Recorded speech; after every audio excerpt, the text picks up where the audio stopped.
바가지를 엎은 이마와 맑고 검은 공작의 눈에 천도복숭아를 머금은 입술이라. 그야말로 천하의 명기가 바로 여기 피었구나. 주민 여러분 안녕하세요. 주민센터 센터장입니다. 조선 역사상 최악의 왕이라는 평가를 받고 있는 연산군과 미친 왕의 눈을 가리고 좌지우지했던 간신 임숭재에 대한 이야기, 역사적 사실을 바탕으로 상상을 가미해 만든 팩션 간신입니다. 지극히 개인적인 생각입니다만 임지연 배우는 이때가 가장 예쁘지 않았는지. 주민 시작할게요. 천년의 쾌락을 누리실 수 있도록 준비하겠나이다. 언제나 줌센의 영상은 영화를 먼저 보고 나서 보시는 걸 추천합니다. 일국의 왕이 어찌 이리 망가졌을꼬. 영화는 앞으로 벌어질 피바람에 대한 암시로 달이 붉게 변하는 월식 이미지로 시작합니다. 그리고 조선 왕조 실록에 기록된 연산군과 채용사에 대한 정보를 미리 알리죠. 피로 얼룩진 척삼 하나. 영화의 배경을 설명하는 내레이션을 판소리로 풀어냈습니다. 이 목소리는 뮤지컬 배우 겸 가수 차지연 배우의 목소리죠. 이 영화에서 장녹수 역을 맡아 열연을 펼치기도 했습니다. 이곳은 전국의 갈대밭이란 갈대밭은 다 가본 후 화성의 수섬에서 촬영하기로 결정했습니다. 이것이 진정 내 어머님이 마지막 입으셨던 옷인가? 감독은 초반 융의 얼굴을 포커스 아웃된 채로 보여주면서 관객이 그에 대해 궁금해하길 원했습니다. 왕을 지들 손 안에 두기 위해 계략을 펼치는 이들은 병조판서 임사홍과 그의 아들 임숭재, 패비 윤씨의 친자인 융은 어머니의 옷을 보자 미치기 시작합니다. 연산군이란 호칭은 사실 죽은 뒤에 붙은 이름이죠. 궐을 피바다로 만든 갑자사와 본격적으로 광기에 얼룩진 융의 얼굴을 보여주죠. 초고속 카메라인 팬텀으로 찍은 후 CG로 피와 치아를 입혔습니다. 당하는 배우들은 맞는 연습까지 하느라 여러 대 맞아서 얼굴이 부어있는 상태라고 하네요. 참소 요소. 이렇게 무서운 사건을 소리꾼은 마치 축제처럼 신난 듯 노래하는데요. 이 영화를 나쁜 놈 시선으로 보세요라는 감독의 메시지라고 하네요. 이 컷은 예상치 못하게 망치가 부러진 NG컷인데 오히려 좋아서 그냥 사용했습니다. 이곳은 문경세제 오픈 세트장입니다. 초고속 카메라로 촬영하는데 마침 비가 내려서 얻어걸린 빗방울이 더 멋있는 장면을 만들었다고 하네요. 하지만 주지훈 배우 큰 키에 비해 말이 좀 작아 비율이 이상한 건 아쉬움으로 남는다고 합니다. 내 뼈 또한 바람에 날려질 것은. 이 내레이션은 이들의 비참한 최후를 암시하는 복선이죠. 타이틀의 한자가 좀 이상하죠. 간사할 간자가 아닌 가늠할 간자를 사용했는데요. 여자녀 3개가 붙어있는 이 한자와 연결지어 바로 3명의 여자 컷으로 이어집니다. 이 장면을 보여줄 순 없지만 상당히 강렬한데요. 감독은 본격적인 이야기의 시작을 이렇게 하면서 이 영화는 보통이 아니니 마음의 준비를 단단히 하고 봐야 함을 알렸습니다. 이 붓은 한번 잡으면 내 손을 놔주질 않으니. 실제 연산군은 예술가적 기질이 풍부해 춤과 노래, 사냥, 기예에 능했다고 하는데요. 사실 그림은 확인된 바 없으나 캐릭터상 그림도 잘 그렸다는 설정을 했습니다. 과인에겐 이 은장도라는 칼이 그리도 매력적이더이다. 이후에 벌어질 사건에 대한 복선으로 설정한 은장도. 감독은 용의 비늘을 전부 은장도로 만들고 싶었으나 제작비로는 충당할 수 없어서 일부만 적용시켰습니다. 이 은장도가 전부 광양 장도박물관에 전시됐던 진짜 은장도라고 하는데요. 국가무형문화재 제60호 박종군 장인이 수제작으로 만들어 하나하나가 1000만원을 훌쩍 뛰어넘는다고 하네요. 사실 이 그림의 화풍이 조선시대의 것이 아니라고 하는데요. 감독은 고증에 대한 부분을 어느 선까지 지켜야 하고 어느 부분을 깨야 할지 고민을 많이 했다고 합니다. 이미지에 대한 부분은 영화적 설정으로 만든 부분이 많다고 하네요. 연산군 얼굴의 반점 역시 고증되지 않은 영화적 이미지입니다. 김강호 배우의 아이디어였다고 하네요. 이 그림은 버려야겠군. 그리고 그림을 자기 것으로 만들어버리는 숭재. 제 실력에 비하면 충분히 걸작이 버릴 필요가 없사옵니다. 역시 제조답다. 간신계의 새로운 패러다임을 연 천재적 가머니설. 숭재는 왕이 그린 그림을 들고 조선 최고의 기생집 용봉각을 향합니다. 이곳은 용인의 드라미아 세트장입니다. 오, 용봉각 주인은 아이돌계의 시조새 베이비복스 출신 심은진 배우가 우정 출연했습니다. 이 술을 비울 때마다 한 장씩 벗거라. 감독은 감독과 배우도 몰랐던 그 어떤 것을 찾을 수 있을 것 같아 실제 술을 이렇게 마시면 어떨까 하는 생각을 했다고 하는데요. 그 어떤 것을 찾을 순 있겠지만 유지훈 배우의 유작이 될 것 같아 포기했습니다. 술이 아니어도 이렇게 다 마시느라 배가 터져 죽을 것 같았다고 하네요. 지금 복직한 게 누구 덕인데 이러시는 거예요? 22년간 귀양살이 중이었던 임사홍이 아들 덕에 복직된 건 역사적 사실입니다. 갑자사화의 배경에는 자신을 귀양 보낸 신하들에게 보복하기 위함도 있었죠. 갑자사화 이후 연산군의 폭정이 이어지자 저잣거리에 울리는 목소리. 진상이 곡물로 고혈을 짜내더니 이젠 사냥에 탐닉해. 짐승 사냥인지 백성 사냥인지 모를 연산군의 사냥터. 실제 길에서 간음을 서슴지 않았다는 기록을 토대로 바닥난 민심을 보여주기 위해 만든 씬입니다. 사냥 나갈 때 5만의 군사를 거느렸다는 기록의 고증을 위해 꽤 많은 보조 출연자들을 동원한 후 CG로 복붙해 늘려 만들었습니다. 말을 탈 줄 아는 사람이 많지 않아서 시간이 오래 걸렸다고 하죠. 어떤가 진성대군? 배다른 형이 두려운 진성대군. 언제나 얄미운 고경표 배우가 특별 출연했습니다. 주위 40km까지 사냥터로 만들었다는 역사적 사실을 고증하기 위해 화성 수섬의 벌판에서 촬영했습니다. 경주 중 융을 덮치는 검은 물이 자객이 아닌 황새였습니다. 이 신 역시 역사적 사실을 고증했습니다. 이런 일을 겪은 후 전국에 황새 씨를 말리라는 명을 내려 황새가 멸종될 뻔했다고 하죠. 연산군은 어린 시절 엄마를 지키지 못했다는 자책감으로 아무도 믿지 못해 항상 누군가 자신을 해칠 것이라는 두려움에 떨며 살았다고 합니다. 전하.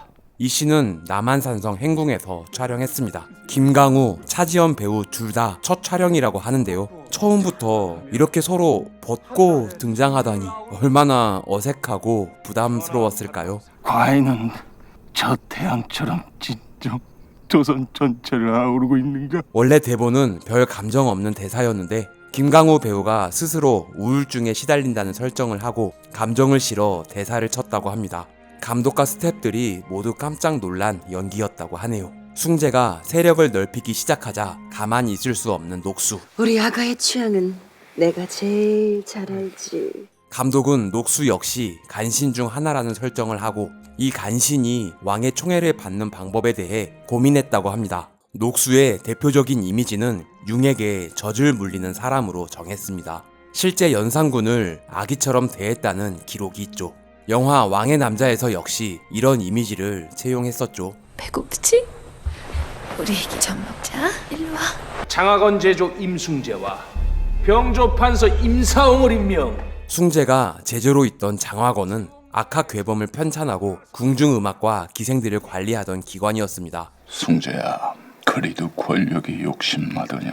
지금의 육군 참모격인 무관이었던 박원종은 임숭재와 친구처럼 지내긴 했지만 정치적으로 서로 견제하던 사이였습니다. 전하께서 승평 부인의 방에 드나드실 때 박원종의 누이 승평 부인은 월산대군의 부인입니다. 그러니까 연산군의 큰 어머니라는 이야기인데요.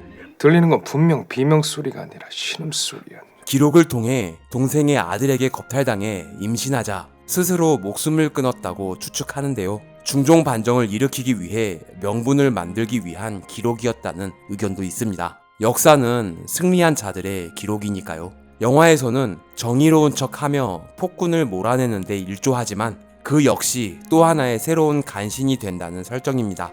한편 유자광을 따라가 결국 녹수를 만날 수 있게 된 설중매. 감독은 배우에게 명기의 자태를 보여달라는 주문을 했고 이유영 배우는 본인만의 섹시함을 이렇게 표현했습니다. 감독의 목표는 관객들이 이유영 배우를 못 알아보게 하는 것이었다고 하네요. 극중 유자광은 장녹수에게 붙은 또 하나의 간신이란 컨셉입니다. 녹수의 게이 남사친 정도로 설정해 이성적인 감정을 제외한 마치 부부처럼 모든 걸 공유하는 인물로 만들었죠. 국무의 상을 갖고 계십니다. 중전마마. 오, 대세 배우 전여빈의 뽀시래기 시절. 이 영화가 전여빈 배우의 영화 데뷔작입니다. 평민들에겐 중전이 될 수도 있다며 꼬드기니까 아비들은 기꺼이 재물을 받고 딸을 팔아 넘기기도 하죠. 당하기만 하는 민초들이 아닌 그들에게도 욕망이 있음을 표현했습니다. 아버지의 복수를 위해 조대감을 찾아 능주를 향한 숭재. 그 고리로 계집질하는 건 여전하시네요. 이 마당은 양수리 세트장에서 촬영하고 실내는 민속촌에서 촬영한 후 편집해 붙였습니다. 조대감의 딸 역시 서슬퍼런 채용을 피할 수 없을... 잘하면 피할 수도 있을 것 같은데요. 요기를 하기 위해 한 주막에 들렸다가 엄청난 백정의 공연을 보게 됩니다. 동은이에게 참교육 당하기 전 백정이었던 임지연 배우. 천천히 말라 죽어보자, 연진아. 나 지금 되게 신나. 조선시대 여성 백정의 유무에 대한 기록은 없었으나 감독이 상상으로 만든 설정입니다. 맑고 검은 공작의 눈에 반버선 코에 콧날에 미친 미모를 뿜어내는 백정. 눈동자에 촬영 스태프들이 살짝 비추는 건 미처 보지 못한 옥의 티입니다. 숭재는 눈이 풀리도록 뻑이 가고 맙니다. 그리고 이어지는 다니의 시그니처. 이후 사건에 대한 복선이 되는 손목 꺾기. 감독이 대학생 시절 춤을 배운 적이 있는데 그때 한 여학생의 춤을 보고 인상 깊었던 기억과 밀란 쿤데라의 소설 불멸에서 아네스의 몸짓에 엄청난 상징이 담긴 걸 참고하여 다니의 몸짓을 설정했다고 하네요. 저를 채용해 주십시오. 촬영 중 발목 부상을 입었던 주지훈 배우. 부어있는 발목이 너무 아파 기둥을 붙잡고 연기했습니다. 발목이 아픈 게 연기에 도움이 됐다고 하네요. 결국 조대감의 여식 대신 궁에 들어가게 된 다니. 이 마당은 민속촌, 이곳은 문경. 아버지를 바라보는 가마 안은 세트에서 촬영 후 합성했습니다. 운평 대기실이 10,000원이라 들어갈 수 없어서 문 밖에 앉아있는 다니를 따로 불러내는 내금이 간도. 조정화, 자네 방은 다른 곳이네. 이 장면은 감독판에 추가된 씬입니다. 실제로 귀싸대기를 세게 맞았습니다. 임지연 배우는 남자에게 처음 맞아봤는데 귀에서 삐 소리가 나는 신기한 경험을 했다고 하네요. 운평들을 기다리며 흥분된 마음을 그림으로 달래는 융. 그런데 보고 그린다는 게 이 장면은 왕이 후궁들과 말이 교미하는 모습을 지켜봤다는 실록의 기록을 토대로 설정한 장면입니다. 배우는 호공을 보고 연기하고 다큐멘터리 화면을 합성으로 심어 만든 컷이죠. 너희들이 다 운평이로구나. 이 씬은 12월 한겨울에 촬영했는데요. 눈이 쌓여 있어서 새벽부터 쓸고 화염 방사기로 전부 녹이고 촬영했다고 합니다. 그럼에도 남아있는 눈은 CG로 지워야 했다고 하네요. 옷도 얇은데 살을 애는 듯한 추위와 바닥의 냉기 때문에 앉아있는 모든 배우들이 엄청 고생한 장면이죠. 우리 차를 보여주마! 성균관을 없애버리고 이곳을 기생훈련소로 바꾼 것은 역사적 사실입니다. 마음에 들지 않는 신하가 있는 기관을 전부 없애버렸다고 하네요. 대물을 한 번에 감싸실 큰 입에 신명나게 설명하는 소리꾼의 음성. 간신의 시점으로 보는 사건으로 관객을 초대하는 느낌을 만들었다고 합니다. 관객들은 한없이 불편할 수밖에 없는데요. 그 불편함이 연산군의 몰락으로 해소되길 원했다고 하네요. 잘만 받아내면 되는 거죠? 두 간신이 각자 자신이 내세운 장기말을 자기 스타일대로 가르칩니다. 융은 빼어난 시인이다. 최대한 자신의 신경을 은유로 표현하거라. 융은 뛰어난 화가이다. 이 어려운 자세를 이유영 배우가 쉽게 해냈다고 하네요. 딱 두 여인이 용호상박이더라. 두 배우가 가장 힘들었던 장면이라고 하는데요. 실제 얼음물이 정확히 한 곳으로만 계속 떨어지니까 온 몸이 시리고 아파왔다고 합니다. 왠지 숭재가 먼저 마음을 빼앗기고 있는 것 같은데요. 이 장면 이후 부엉이의 정액을 모아 밀봉했다는 멸령을 건네주고 밤에 멸령을 사용하는 다니의 모습. 그런 다니를 생각하며 잠 못 이루는 숭재의 모습이 삭제됐습니다. 규방 6번이라 1, 차, 이혼. 3, 7. 조선시대 실제 존재하던 사대부 부인들의 성교육서인 규방 6보를 참고하여 만든 대사들입니다. 운평들의 반응이 제각각 다른데요. 양반, 민초, 기생 등 출신이 다른 운평들을 표현했습니다. 이 수라상은 푸드팀이 실제로 다 만든 음식들인데요. 사실 수라상이니까 훨씬 더 커야 하지만 제작비 문제도 있고 이상한 음식들을 많이 준비하기 힘들어 나름 소박하게 만들었다고 합니다. 차려놓고 시간이 흘러 음식이 상하기도 해서 고생이 많았다고 하죠. 가인, 미인, 재인, 천인. 실제 연산군이 운평마다 홀을 지어줬다고 하는데요. 최대한 다양하게 홀을 지으려 노력했고 그렇게 만든 호가 80개가 넘었다고 하네요. 연산군의 편집증을 표현하는 좋은 자료라 채용했다고 합니다. 음식들 중 가장 기괴한 음식을 집어먹는 단이. 그 맛이 어땠느냐? 슬펐습니다. 베갯머리 위에 눈물, 이 상황에 시를 읊다니 척삼이 붉게 물들었네. 마치 피로 물든 어머니의 옷이 생각나는 융. 귀엽게 발을 구르는 연산. 감독도 예상치 못한 김강우 배우의 설정입니다. 가장 솔직한 감정을 표현하기 위해 아이들이 떼쓰는 걸 관찰했다고 합니다. 이 장면 이후 연습을 마치고 돌아온 다니에게 어느새 일진처럼 무리를 만든 설중매가 시비를 걸고 패버리는 장면이 감독판에 추가됐습니다. 다음 날 유독 더 아름다운 다니, 그리고 또다시 나오는 다니의 시그니처 몸짓. 얼어있던 끔찍한 기억이 깨어난 것이다. 이 씬은 담양 소세원에서 촬영했습니다. 다니는 무호사화로 인해 인수분해됐던 김일손의 여식이었습니다. 김일손 역은 영화 신세계에서도 인수분해됐던 최일화 배우가 맡았습니다. 사실 김일손에게 딸은 없었다고 하는데요. 궁중의 권력 다툼은 거의 남자들의 이야기라 여성을 어떻게 끌어와야 할지 고민하다 역사적 실존 인물에 허구를 결합했다고 합니다. 당시 말뚝박기가 있었는지 모르겠으나 감독은 상관없이 그냥 이렇게 찍고 싶었다고 합니다. 융의 아이 같은 솔직함과 경박함을 표현하기 위해 설정했죠. 전하라 생각을 하고 술과 안주를 권해보도록 하거라. 명색이 영의정 딸인데 운평으로 들어와 이런 수모를 당하다니. 후에 일어날 비극적인 사건의 배경을 만들기 위해 작은 설정들을 조금씩 쌓아가려 했다고 합니다. 이상이도 생겼구나. 맹랑이도 생겼구나. 병광세 타령 중 기물가입니다. 남녀가 서로의 소중한 부위를 묘사하며 조롱하는 구간이라고 하죠. 혹여 불가기를 하시는지요? 이 장면은 원래 게임대로 다니가 옷을 하나씩 벗기 시작하자 숭재가 자리를 박차고 나가는 버전도 있었는데요. 천하의 권세를 쥐었다 해도 여인이라 업신여기면 사내도 아니지요. 여인을 업신 여기지 말라는 메시지를 주기 위해 불가게 하는 버전을 사용했습니다. 이어지는 숭재와 다니의 건무 연습. 감독은 와호 장룡과 게이샤의 추억의 장쯔이를 모델로 이미지를 만들었다고 합니다. 한편 녹수의 명을 받아 능주로 내려온 유자광. 다니의 정체를 알아내고 말았습니다. 우리끼리 더 놓지. 이곳은 안동의 부용대입니다. 내려다 보이는 이곳은 하회 마을이죠. 어찌 이리 나를 세웠느냐. 다니의 수상함을 눈치챈 임사홍입니다. 사냥터 씬. 융과 돼지떼 씬과 더불어 감독의 3대 난제 중 하나였던 수상 연애 장면. 이런 장면이 가능할지 고민을 정말 많이 했다고 하는데요. 보통 연애는 궁중에서 하겠지만 뛰어난 간신이라면 색다른 연애를 만들 것이라는 상상을 했다고 합니다.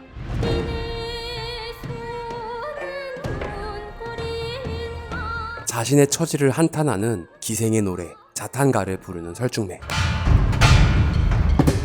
음악이 바뀌고 다니의 건무가 시작됩니다. 물이 얼어버릴 정도로 추운 날 이렇게 얇은 옷을 입고 춤을 추니 다들 고생이 이만저만이 아니었다고 합니다. 자세히 보면 가죽신을 신고 있는데요. 신발을 고증할 수가 없어서 처음엔 맨발로 촬영하다가 발이 부서질 것처럼 추워서 결국 중간에 신발을 신고 촬영했다고 하네요. 춤이 워낙 화려해서 신발로 눈길도 안 가는데 처음부터 신길 걸 후회했다고 합니다. 임사홍이 미리 섭외한 자객 만식이 형.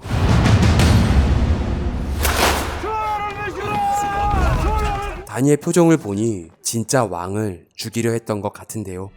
제가 아버님처럼 무능한 줄 아십니까? 간신계의 세대교체. 내가 바로 왕이란 말입니다. 이곳은 초반에 나왔던 융의 화실입니다. 같은 공간으로 다른 느낌을 표현하기 위해 낮으로 설정하고 조명으로 전혀 다른 분위기를 연출했죠. 이건 영모 이어야 합니다. 숭재가 선택한 방법은 너무나 위험합니다. 영의정과 대사성 등 반대 세력을 전부 잡아들이자는 숭재의 간언. 혹시 압니까? 그들 중 진범이 있을지. 이런 말도 안 되는 말을 진심으로 믿는 융입니다. 그리고 진짜 진심을 다니에게 보이는 숭재. 너무 추워 임지연 배우 코에서 저절로 콧물이 흘렀다고 하던데요. 대부분 CG로 지웠으나 눈물과 섞여 있는 건 어렵기도 하고 느낌도 좋아서 그대로 사용했다고 합니다. 대역 죄인들의 처자식들이니 능지처참될 것이다. 유지승. 영의정의 딸 유지승. 서지승 배우의 이름을 그대로 사용했네요. 넌 활시만 놔라. 보통 활은 가슴을 맞추지만 융은 흥분으로, 여인은 처참함으로 떨리고 있으니 관역을 잘 맞추지 못한다는 설정을 하고 눈을 맞춰버려 잔인함을 더했습니다. 아버지 임사홍마저 잔인함에 눈을 감는데 아버지를 뛰어넘는 숭재는 태연하네요. 감독은 융보다 임숭재가 더 나쁜 놈으로 보이길 원했다고 합니다. 촬영 중 비가 오다 말다 했지만 빗방울이 떨어지는 것도 감정과 맞아 떨어지는 것 같아 그대로 촬영을 진행했다고 합니다. 쯔쯔아비는 오래전부터 이미 전하시옵니다. 대사성의 부인은 위기를 벗어나기 위해 몸부림칩니다. 박종화님의 금삼의 피라는 소설에 나온 절대 웃지 않던 사람이 남편을 살리기 위해 연산군에게 웃음을 보이며 그를 달래주는 장면을 오마주했다고 합니다.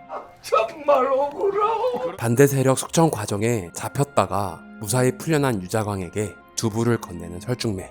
조선시대 감옥에서 나온 사람에게 두부를 줬다는 기록은 없으나 감독이 재미있을 것 같아 설정했습니다. 기록되지 않았을 뿐 실제 있었던 미풍양속일지도 모르니까요. 두부처럼 하얗게 살라고 다시는 죄짓지 말란 뜻으로 먹는 겁니다. 극중 융은 거의 앉아있지 않는데 앉아있을 때는 비스듬히 삐딱하게 앉아있습니다. 신하들은 무릎 꿇어 앉혀놓고 권위를 내세운다는 설정입니다. 아무리 애를 써도 그게 못 가집니다. 실제로 이유영 배우를 이렇게 넘어뜨리니 무릎이 까져 상처가 났다고 하는데요. 감독은 안타깝지만 더 사실적인 결과물이 나와 만족했다고 합니다. 이곳은 괴산 바람의 화원 세트장입니다. 영화 관상에서 수양대군이 강렬하게 등장하던 곳이라고 하는데요. 이곳을 다르게 세팅해서 문평들의 숙소인 뇌영원으로 꾸몄다고 합니다. 네 감각을 스스로 조정할 수 있을 때 최고의 명기가 될 것이다. 숭재의 상상 속 정사씨는 말해라. 여기서 멈추겠다고. 욕종으로 보일까봐 넣을지 말지 고민했다고 하는데요. 자결로 뉘우치시오. 그런 말이 주리다. 죽어야 용서받을 수 있다는 의미를 살리기 위해 사용했다고 합니다. 내 앞에서 서로를 탐해보거라. 거울이 없던 시절임을 감안해 청동 거울을 세팅했습니다. 거울에 비춰지는 인물이 일그러져 보이도록 만들었다고 하네요. 감독은 영화 글래디에이터에서 검투사의 결투를 상상하며 이 씬을 만들었다고 하는데요. 야하다기보다는 슬프고 처절함을 느끼길 원했다고 합니다. 처절하고 애절하도다. 손에 땀을 쥐게 하는 대결은 결국 다니가 이겼습니다. 설중매를 안아주는 다니. 같은 여성으로서 느끼는 연대를 표현하고 그 분노를 연산군에게 향한다는 설정입니다. 한 수 더 겨뤄보자. 다음날 융과 숭재가 벌이는 즉흥으로 지어내는 춤과 시조의 한판 승부. 이곳은 남원의 광안루입니다. 내일 드릴 흥청을 다른 아이로 바꿔주십시오. 어린 시절부터 친구였던 숭재의 가슴 아픈 부탁. 원래 대본에는 숭재가 운다는 설정이 없었다고 합니다. 주지훈 배우는 승재야, 너도 내가 미쳤다고 생각하느냐? 이 대사를 듣자마자 울컥해서 눈물이 쏟아졌다고 하는데요. 예상치 않은 눈물에 감독도 깜짝 놀랐다고 합니다. 감독은 숭재가 건조하게 왕을 조종하는 듯한 느낌을 상상했는데 주지훈 배우가 울어버리는 컷을 보고 너무 좋아서 생각이 바뀌었다고 하죠. 어느 누가 미치지 않고서 이 난세를 살 수 있겠습니까? 김강호 배우는 술상을 발로 차 엎을 생각이었으나 예산 때문에 절대 깨면 안 된다는 감독의 말을 듣고 홀짝 뛰어넘는 연기로 바꿨다고 합니다. 준비는 되었느냐? 지금까지 사극에서 보지 못한 새로운 느낌의 의상을 제작했습니다. 다니가 융을 가지고 놀며 은장도로 만들어진 그림 쪽으로 유인합니다. 일찍이 물은 백성이요 배는 왕이라 했거늘. 순자의 왕제편에 나오는 말을 이용해 만든 대사입니다. 결국 실패로 끝난 암살 시도. 저놈의 허물을 용서하여 주시옵소서. 이 장면 전에 아내가 죽어가며 했던 부탁이 아들놈 앞길을 열어달라는 것이었다며 무슨 일이 있어도 너만은 살리겠다는 아버지 임사원과 어머니를 죽인 건 결국 본인이었다는 숭재의 대사가 삭제됐습니다. 패비 윤 씨의 피 묻은 옷은 사홍이 아내의 옷으로 만들어낸 가짜였습니다. 이 사건은 역사를 살짝 비틀어 설정했다고 하는데요. 실제로는 진짜 패비 윤 씨의 피 묻은 적삼을 전달했다고 하죠. 왕이 잘못을 행하려고 할 때 신하는 목숨을 걸고 간언해야 하는가, 아니면 제 목숨을 애석히 여겨 순종해야 하는가? 이 대사는 실록에 기록된 연산군이 신하에게 실제로 한 질문이라고 합니다. 진짜 먹물 대신 오징어 먹물을 준비했다고 하는데요. 얼굴에 묻어나지 않아서 진짜 먹물로 다시 찍어야 했다고 합니다. 감독은 벌레를 밟듯이 심하게 밟아달라고 했으나 마음이 여린 김강우 배우가 그렇게 심하게 밟진 못했다고 하네요. 연산이 단이를 죽이지 않은 건 그녀를 연모하는 숭재가 직접 죽이게 함이었습니다. 더미가 아니라 임지연 배우가 직접 비를 맞으며 누워 있었다고 합니다. 너무 추워 떨리는 몸을 CG로 잡았다고 하네요. 잘 거두어 죽어라. 단이를 치료해주던 설중매가 사실 손목을 그을 때 본인을 구해준 숭재를 사랑했었다고 고백하는 장면이 있었는데 설중매의 사랑 이야기는 삭제했습니다. 이 씬은 원래 야외에서 노는 장면이었는데 눈이 와서 실내로 바꾼 후 즉흥적으로 만든 설정이었다고 합니다. 이렇게 기괴한 장면을 만들어 놓고 하하 웃는 감독을 보며 주지훈 배우는 감독에게서 진짜 연산군을 느꼈다고 하네요. 돼지피처럼 만든 액체를 실제로 부어버렸습니다. 딱 한 번밖에 촬영할 수 없었기 때문에 심혈을 기울여 준비했다고 하네요. 본디하기는 더 악한 자에게 쫓겨나는 법이다. 피를 뒤집어 쓴 융에게 다가오는 것은 돼지들입니다. 놀랍게도 전부 실제 돼지를 준비했다고 합니다. 무섭긴 했으나 돼지들이 착해서 물거나 공격하진 않았다고 하네요. 월분이 열렸다. 왜 이제 오십니까? 역시 인생은 타이밍. 바로 노선 갈아타고 살아남는 유자광입니다. 실제 역사를 봐도 반정에서 살아남았다고 하죠. 왕은 이곳에 없다. 실제 세트에 불을 질러 태워버리며 촬영했습니다. 소방 사이렌이 울리는 바람에 동시 오디오는 사용하지 못하고 후시로 음성을 입혔다고 하죠. 이 장면 이후 2차 채용된 음평들이 풀려나고 설중매가 햇살을 바라보는 장면이 삭제됐습니다. 단이가 하던 공연에서는 임금 왕자였는데 이번엔 가늠할 간자가 그려져 있네요. 왕이 아닌 간신들이 문제라는 의미입니다. 사실 임숭재는 중종 반정이 일어나기 전 사망했다는 기록이 있는데요. 감독은 아무도 모르게 살아남아 광대가 된다는 설정을 했습니다. 자, 연진이의 가장 아름다웠던 시절, 영화 간신이었습니다. 주민 여러분들은 어떻게 보셨나요? 의견을 댓글로 남겨주세요. 구독과 좋아요는 사랑입니다. 종 모양 클릭으로 알림 설정까지 하시면 주민센터와 좀 더 가까워집니다. 부디 조.9R 부탁드립니다. 시청해주셔서 감사합니다. 지금까지 센터장이었습니다. 다음 영상도 기대해주세요.